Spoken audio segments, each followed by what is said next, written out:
Good morning student. BSc third year geography की कक्षा में आपका हार्दिक स्वागत है। कल हमने बात की थी भारत की प्राकृतिक वनस्पति की बात चल रही थी और कल हमने बात की थी उष्णकटिबंधीय सदाबहार वन, उष्णकटिबंधीय सदाबहार वन की बात की थी। थोड़ा सा बता देती हूँ ताकि आप लोगों को इजी रहे।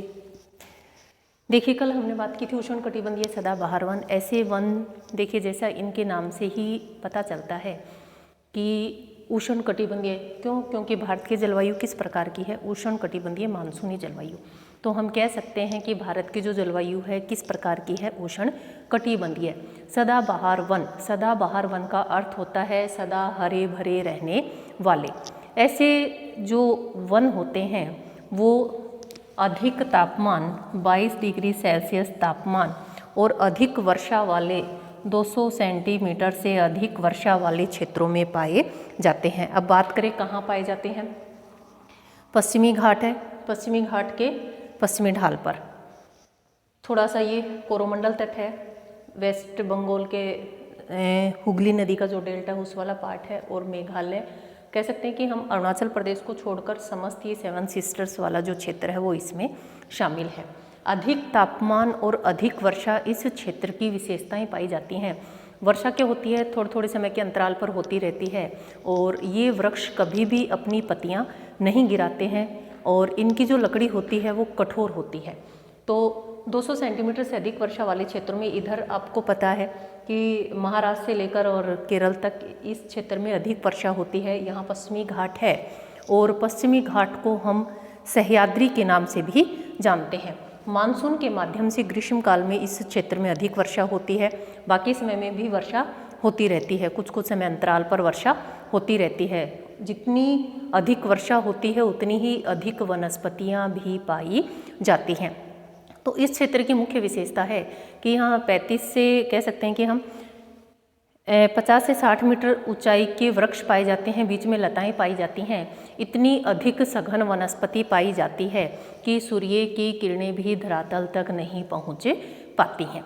और इसमें कौन कौन से वृक्ष शामिल हैं, इसमें जो वृक्ष शामिल है उसमें है ताड़, महोगनी, आबुनस, एबोनी, रोजवुड, रबर, बांस, बेंत और नारियल।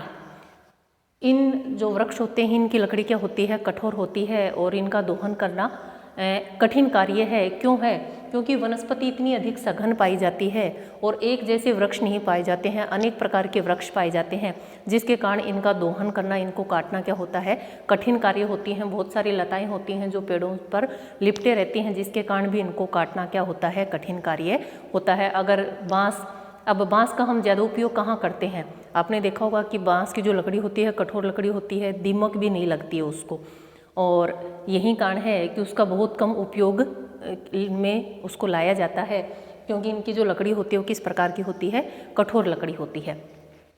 तो इनका व्यावसायिक दृष्टि से या कह सकते हैं कि हम इनका आर्थिक दृष्टि से इतना अधिक महत्व नहीं है। क्यों, क्योंकि एक तो इनकी जो लकड़ी होती है वो किस प्रकार की पाई जाती है, कठोर पाई जाती है। दूसरा उसका रीज़न है कि एक ही प्रकार की वनस्पति एक साथ नहीं पाई जाती है। अब ये वाला जो क्षेत्र है, जितनी अधिक सघन वनस्पति पाई जाती है उतनी ही अधिक जीव जंतु भी उसमें पाए जाते हैं। एक ही प्रकार के वृक्ष एक साथ नहीं पाए जाते हैं। हम कह सकते हैं कि मिश्रित रूप में वृक्षों की प्रजातियां पाई जाती हैं, जिसके कारण उनका दोहन करना या आर्थिक दृष्टि से उनको उपयोग करना क्या है, कठिन कार्य है। इसी में एक बात और बताते हैं कि यही कारण है कि इनका सीमित उपयोग किया जाता है। सीमित उपयोग इसलिए किया जाता है क्यों, क्योंकि इनकी लकड़ी कैसी होती है, कठोर होती है, और उसका अधिक उपयोग नहीं होता है। और ये वन इतने सघन होते हैं कि इन जंगलों को पार करना क्या होता है, कठिन होता है, और इतने अधिक सघन होते हैं कि सूर्य की जो किरणें हैं वो भी धरातल तक नहीं पहुंच पाती है। जितनी अधिक वर्षा होती है उतनी ही अधिक पेड़ों की ऊंचाई भी बढ़ती जाती है। तो यहाँ 200 सेंटीमीटर से अधिक वार्षिक वर्षा है, तो उस अनुपात में यहाँ के जो वृक्ष पाए जाते हैं 50 से 60 मीटर की ऊंचाई तक यहाँ वृक्ष पाए जाते हैं। आज हम बात करेंगे, सेकंड हम बात करेंगे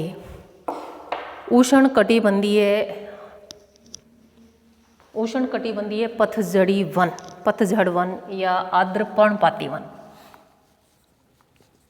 उष्णकटिबंधीय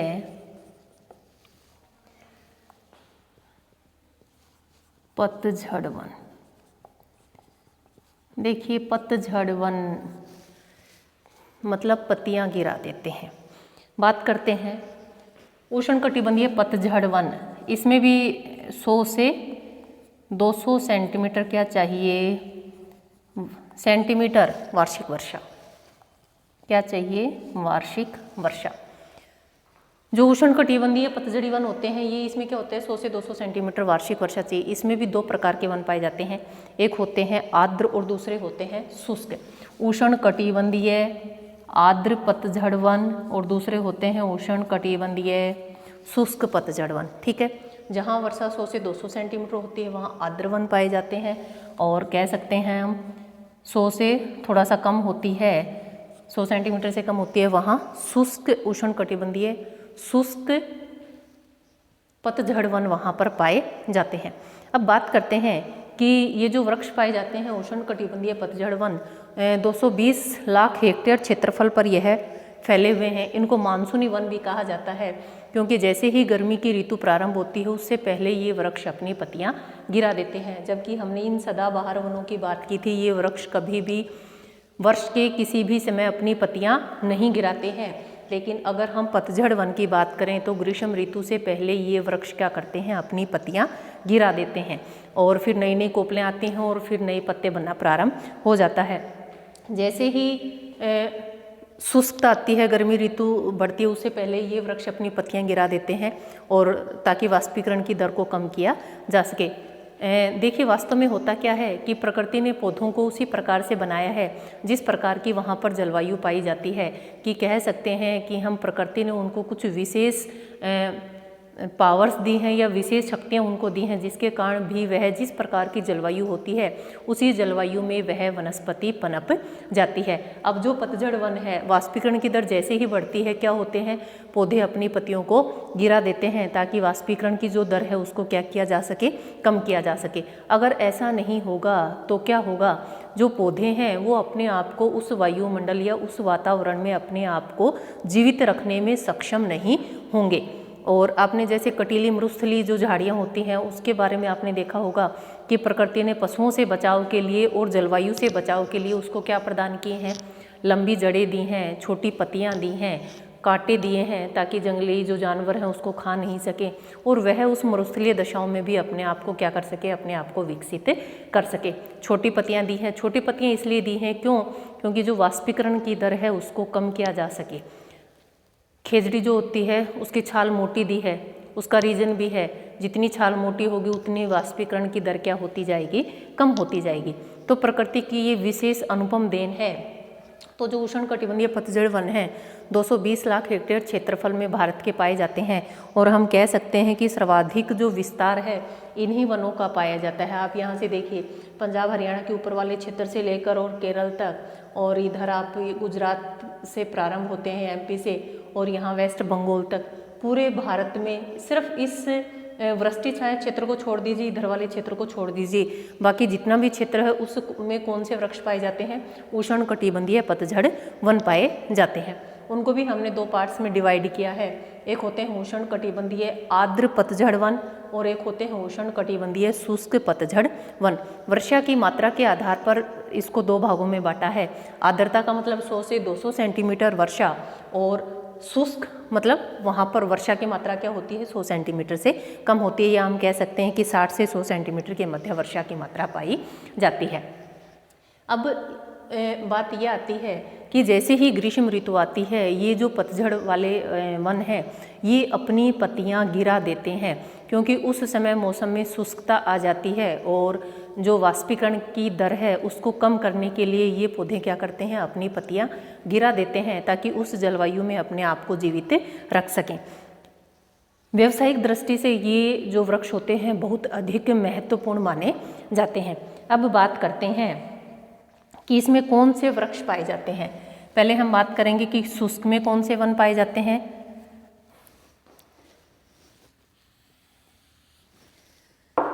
पहले हम बात करेंगे कि आर्द्र में कौन से वृक्ष पाए जाते हैं, फिर बात करेंगे शुष्क वन की। आर्द्र की अगर हम बात करें तो आर्द्र में पाए जाते हैं आम, शीशम। ये जो वृक्ष थे उनसे कम ऊंचाई के पाए जाते हैं। क्यों पाए जाते हैं? क्योंकि यहाँ वर्षा की मात्रा क्या हो गई, कम हो गई। आम है, शीशम है, साल, सांगवान, आम, शीशम, साल, सांगवान, साखू, चंदन, और इसमें है महुआ। ये सारे वृक्ष किसमें पाए जाते हैं? आर्द्र पतझड़ वन में पाए जाते हैं। चंदन का विशेष ध्यान रखिएगा। चंदन आपको लगता है कि कर्नाटक के जंगलों में होता है, इसलिए हम कौन से मिट्टी का लगा देते हैं? सदाबहार में। लेकिन किसका है? उष्णकटिबंधीय आर्द्र पतझड़ वन का पौधा है। तो चंदन है, आपको पता है कि इसकी लकड़ी, ये जो वृक्ष हैं इनका आर्थिक दृष्टि से बहुत अधिक महत्वपूर्ण स्थान है, क्योंकि जो इमारती जो लकड़ी है वो सभी इनसे ही प्राप्त होती है पैकिंग के लिए, और कह सकते हैं कि घरों में फर्नीचर बनाने के लिए जितना भी लकड़ी काम आती है वो किन के आती है? इन्हीं की काम आती है। आपने देखा होगा कि आम होता है उसकी लकड़ी अधिक यूजफुल नहीं होती है, और इस वाले क्षेत्र में जो आर्द्र वाले इस वाले क्षेत्र में ये जो वृक्ष पाए जाते हैं एक दूसरे से दूरी पर पाए जाते हैं, क्योंकि वृक्षों का आकार काफ़ी बड़ा होता है, और उष्णकटिबंधीय सदाबहार जो वन पाए जाते हैं उनसे कम ऊंचाई के ये वृक्ष पाए जाते हैं। तो शीशम है, साल है, सांगवान है, साखू, चंदन और महुआ, इन वृक्षों की लकड़ी क्या होती है? इमारती लकड़ियाँ कह सकते हैं कि फर्नीचर या विभिन्न प्रकार से हमारे उपयोग में आती है। इसलिए इन वृक्षों का सर्वाधिक उपयोग माना जाता है, या हम कह सकते हैं कि व्यावसायिक दृष्टिकोण से, व्यावसायिक दृष्टि से ये जो वृक्ष हैं वो बहुत अधिक उपयोगी माने जाते हैं। आपने देखा होगा कि घरों के जो दरवाजे बनाते हैं, ये जो लकड़ी होती है मुलायम होती है। इन वृक्षों की लकड़ी किस प्रकार की होती है? मुलायम होती है। साल है, सांगवान है, शीशम है। आपने देखा होगा कि हम घरों के जो दरवाजे बनाते हैं किसके बनाते हैं? सांगवान के बनवाते हैं।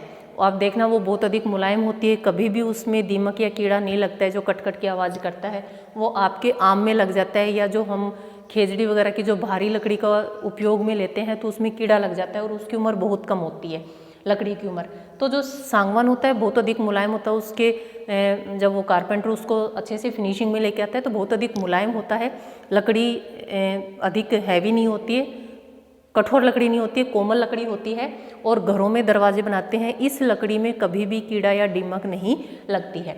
उसकी अपेक्षा जो शीशम है वह कम उपयोगी है, उसमें कभी कभी इस प्रकार की समस्या देखने में मिलती है, लेकिन घरों के जो गेट दरवाजे बनाए जाते हैं वो शीशम, या फर्नीचर जो बनाया जाता है शीशम या सांगवान की लकड़ी का उसमें उपयोग किया जाता है। आम है, उसमें बहुत जल्दी कीड़ा लग जाता है। चंदन है, ये तो हमारे बहुत ही अधिक उपयोगी कह सकते हैं वृक्ष है, और ये थे हमारे आर्द्र पतझड़ वन। अब हम कौन से की बात करेंगे? शुष्क की बात करेंगे। शुष्क की बात करें तो इसमें है पलास, तेंदू। तेंदू से क्या बनाई जाती हैं? तेंदू के पत्तों से बीड़ी बनाई जाती हैं। पलास, तेंदू, बेर, रब, उसके बाद है खेर, अमरतलास, अमलतास। ये सारे वृक्ष किस में पाए जाते हैं? शुष्क में पाए जाते हैं। इनकी दृष्टि से कम उपयोग होता है। ये जितने अधिक उपयोगी होते हैं उनकी अपेक्षा ये कम उपयोगी माने जाते हैं। बेर है, खैर है, तेंदू है, प्लास है, अमलतास है। ये सारे वृक्ष किस प्रकार के हैं? उष्णकटिबंधीय शुष्क पर्णपाती वन पाए जाते हैं, और उसका रीजन है यहाँ 60 से लेकर 100 सेंटीमीटर तक वार्षिक वर्षा पाई जाती है। लेकिन अगर हम आर्द्र की बात करें यहाँ 100 से 200 सेंटीमीटर वार्षिक वर्षा पाई जाती है। अब बात करें कि ये पाए कहाँ कहाँ जाते हैं?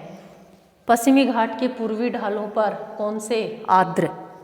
पश्चिमी घाट के पूर्वी ढालों पर आर्द्र पतझड़ वन या आर्द्र पर्णपाती वन भी इनको कहा जाता है, मानसूनी वन भी कहा जाता है। पर्णपाती वन, पतझड़ वन की अपनी पत्तियां गिरा देते हैं। मानसूनी वन क्योंकि मानसून के माध्यम से वर्षा होती है। जैसे ही मानसून आती है ये हरे भरे हो जाते हैं और उससे पहले क्या होते हैं, ये अपनी पत्तियां गिरा देते हैं। तो ये दूसरा इनका बताया कि प्रायद्वीप के पूर्वी भाग में इसके सहारे पाए जाते हैं, और दूसरा करें उत्तरी पूर्वी भारत के कुछ भाग में भी ये पाए जाते हैं। और इनकी जो उपयोगिता है हम उसकी बात करते हैं कि ये जो वृक्ष होते हैं, हिमालय के गिरिपद की बात करें, हिमालय के गिरिपद मध्य प्रदेश, हिमालय के गिरिपद मध्य प्रदेश, छत्तीसगढ़, इन सभी क्षेत्रों में ये वृक्ष पाए जाते हैं। और जिसमें आप डाल सकते हैं महाराष्ट्र, तमिलनाडु, कर्नाटक, और तमिलनाडु के पश्चिमी घाट के पूर्वी ढालों पर उड़ीसा, पश्चिमी बंगाल, झारखंड, उत्तर प्रदेश तथा उत्तरांचल राज्यों में इन वृक्षों का विस्तार पाया जाता है। इनकी जो लकड़ी होती है मुलायम होती है, मजबूत होती है तथा टिकाऊ होती है। पतझड़ वाले वनों की निम्न विशेषताएं पाई जाती हैं। फर्स्ट लिखना, बहुत कम लंबे और खुले वन पाए जाते हैं। इन वनों की तुलना में बहुत अधिक लंबे नहीं पाए जाते हैं, खुले क्षेत्रों में ये वृक्ष पाए जाते हैं। दूसरी अगर हम बात करें, समान प्रकार के क्षेत्रीय वृक्ष, एक क्षेत्र में एक जैसे वृक्ष हमें आसानी से उपलब्ध हो जाते हैं, जिसके माध्यम से उनका किसी भी वस्तु बनाने में किसी भी प्रकार से उनका उपयोग किया जा सकता है। लेकिन सदाबहार में आपने देखा होगा कि विभिन्न प्रजातियां पाई जाती हैं, आपस में अत्यधिक सघनता के साथ पाई जाती हैं। लेकिन ये जो पतझड़ या पर्णपाती वन है, इन वृक्षों की विशेषता है कि ये एक साथ एक ही ग्रुप में ये सारे या समूह में ये वृक्ष पाए जाते हैं। आर्थिक व्यावसायिक लकड़ियाँ इससे प्राप्त होती हैं, और हम कह सकते हैं कि देश के सर्वाधिक महत्व के ये वन पाए जाते हैं। क्योंकि जितना भी विभिन्न प्रकार के उद्योगों में, घरों में फर्नीचर बनाने में जितना भी उपयोग किया जाता है वो कौन से प्रकार के वृक्षों का किया जाता है, इन्हीं उष्णकटिबंधीय आर्द्र पर्णपाती वनों का किया जाता है। चारागाह व कच्चा माल मिल जाता है। इन वृक्षों के नीचे चारागाह उत्पन्न हो जाते हैं और कच्चा माल मिल जाता है, और दोबारा है इनको दोबारा से पुनः स्थापित किया जा सकता है। एक बार अगर आप शीशम, सागवान इनको काटो तो वापस नए पौधे लगाकर आप वापस से इनको डेवलप कर सकते हैं। तो ये थी हमारी उष्णकटिबंधीय पतझड़ वनों की विशेषताएं, जिसमें हमने दो प्रकार के बताए थे, एक है आर्द्र, दूसरा है शुष्क। आर्द्र का मतलब होता है अत्यधिक नमी वाला, तो नमी कहाँ होगी, जहाँ 100 से 200 सेंटीमीटर वर्षा होगी। शुष्क कौन सा, शुष्क 60 से 100 सेंटीमीटर वर्षा वाले क्षेत्र।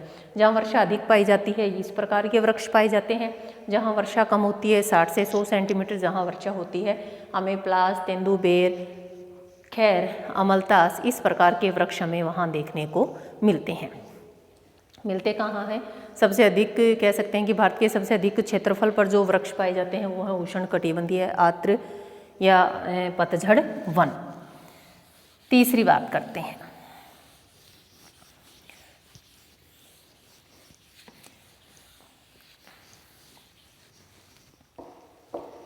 देखिए एक चीज, वृष्टि छाया क्षेत्र कौन सा होता है, ऐसा क्षेत्र जो जहाँ वर्षा नहीं होती है। अब मानसून पवनें इधर से आती हैं तो पश्चिमी घाट से टकराती हैं, इस वाले क्षेत्र में वर्षा करती हैं और आगे वाले क्षेत्र में वर्षा नहीं करेंगी। क्यों नहीं करेंगी, क्योंकि यहाँ जैसे ही पवनें टकराती हैं वर्षा हो जाती हैं। जो पवनें होती हैं कैसी हो जाती हैं, शुष्क हो जाती हैं, और शुष्क पवनें वर्षा नहीं करती हैं। जैसे ही यहाँ पवनें शुष्क होंगी ऊपर उठेंगी और आगे निकल जाएंगी। यही कारण है कि जो बीच वाला जो क्षेत्र है वृष्टि छाया क्षेत्र है, और इस क्षेत्र में विदर्भ जो क्षेत्र है वो भी इसमें शामिल है, और यही कारण है कि इस क्षेत्र में वर्षा की मात्रा बहुत कम पाई जाती है। थार मरुस्थल जैसी स्थितियाँ यहाँ पाई जाती हैं, और हम कह सकते हैं कि यहाँ का जो किसान है सर्वाधिक समस्याग्रस्त किसान है, क्योंकि ये लोग बैंकों से लोन ले लेते हैं और जब समय पे नहीं चुका पाते तो सर्वाधिक जो किसान आत्महत्या करते हैं वो यही क्षेत्र है। और यही कारण है कि वृष्टि छाया क्षेत्र में होने के कारण यहाँ पर वर्षा नहीं होती है, और वर्षा नहीं होती तो फसलों का उत्पादन भी नहीं होता है। नेक्स्ट हम बात करेंगे, हमारा था उष्णकटिबंधीय मरुस्थलीय वन की बात करेंगे। उष्णकटिबंधीय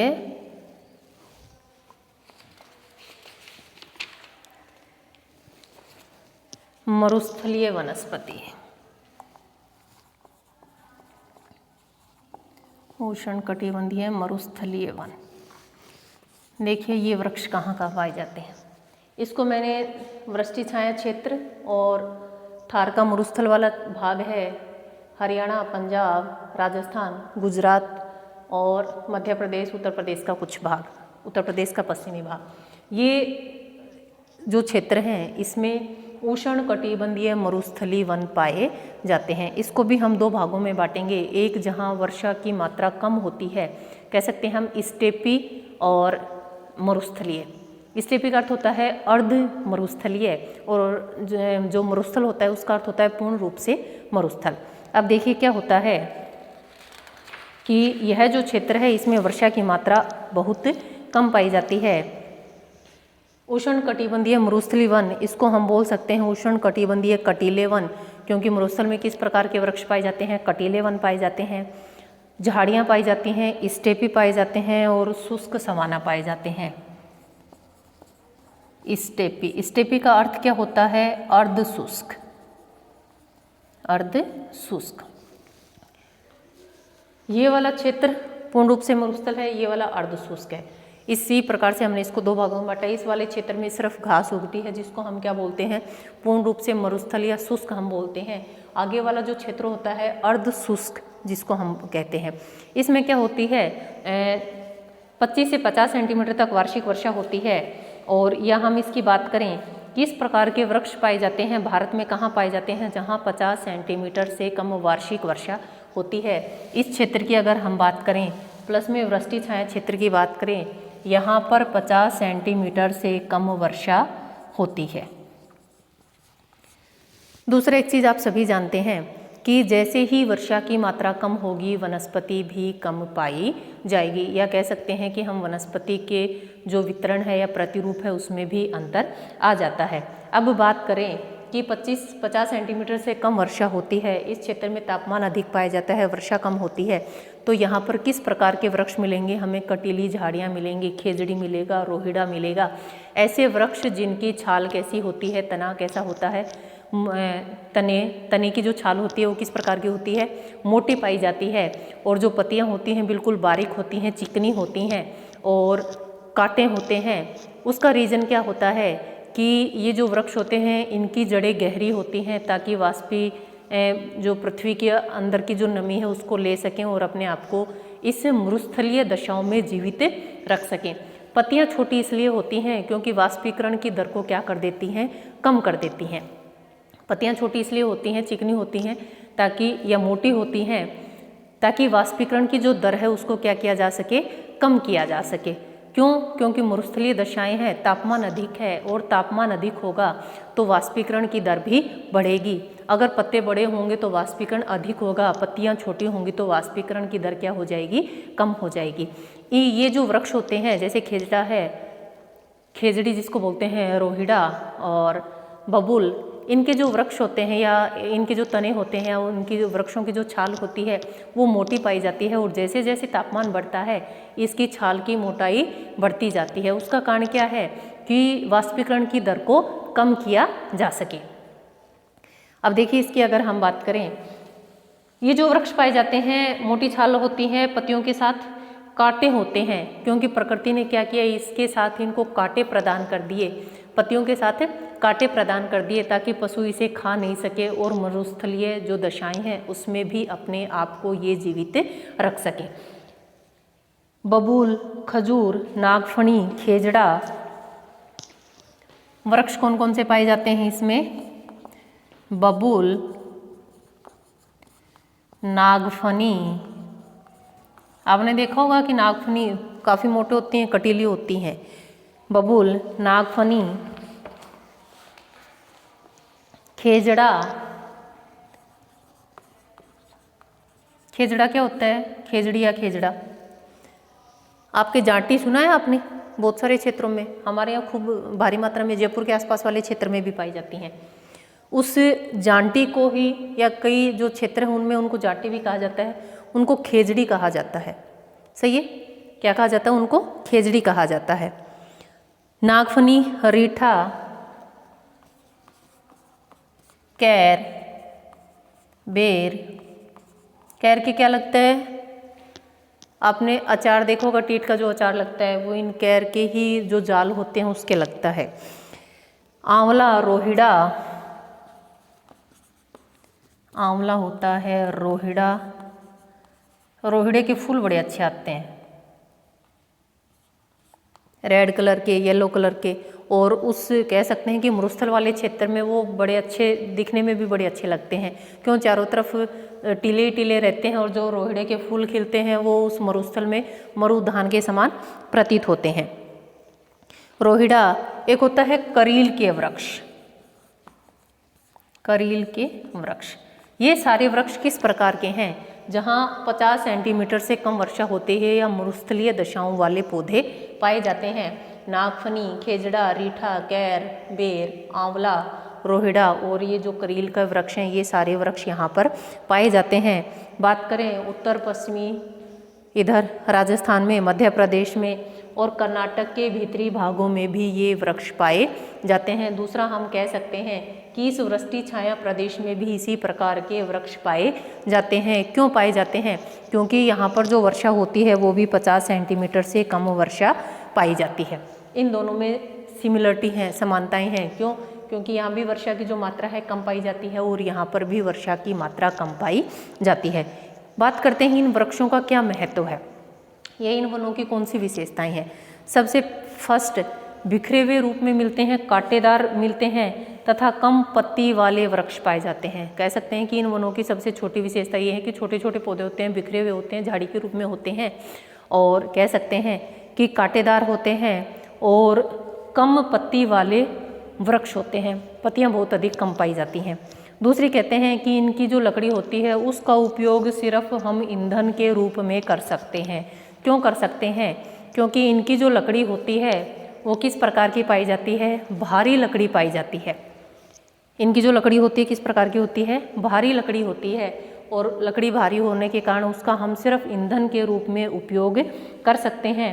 कुछ वृक्ष हैं जो मानव के लिए अत्यधिक उपयोगी हैं, जिसमें रोहिड़ा है, खजूर है। इन वृक्षों का थोड़ा सा, आंवला है, इन वृक्षों का थोड़ा सा अलग प्रकार से उपयोग हमारे जीवन में पाया जाता है। क्योंकि जो रोहिड़ा होता है इसकी लकड़ी भी घरों में फर्नीचर बनाने के काम में ली जाती है, जो रोहिड़ा होता है। और जो खेजड़ा या खेजड़ी होती है, लकड़ी भारी होती है, सिर्फ ईंधन के रूप में, या कह सकते हैं कि ये जितने भी पाए जाते हैं वो ईंधन के रूप में उपयोग में लिए जाते हैं। आपने नागफनी का देखा होगा, इसमें एक एलोवेरा, जिसको हम क्या बोलते हैं? एलोवेरा, हिंदी में क्या बोलेंगे उसको? नहीं याद आ रहा। उसमें क्या होते हैं? गवार पाठा जिसको बोलते हैं एलोवेरा को, उसमें क्या होते हैं? उसमें भी जेल होता है। वो मरुस्थलीय दशाओं के अनुसार उगने वाला पौधा है। क्यों है?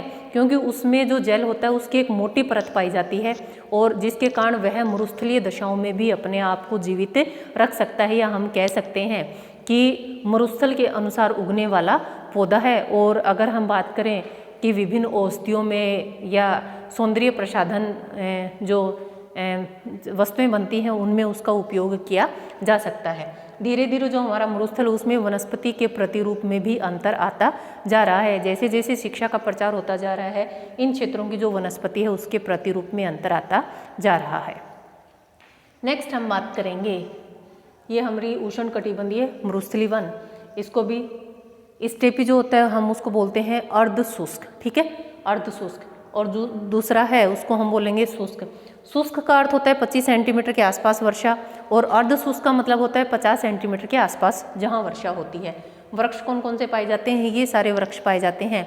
कुछ ऐसे वृक्ष हैं जिनका हम मानव जीवन में उपयोग किया जाता है, बाकी तो जलाने के ईंधन के रूप में इस लकड़ी का उपयोग में किया जाता है। क्योंकि जो जैसे खेजड़ा है उसकी लकड़ी कैसी होती है? भारी होती है और कठोर होती है, इसलिए अधिक उसका उपयोग नहीं किया जाता है। नेक्स्ट बात करेंगे 3, पर्वतीय वन।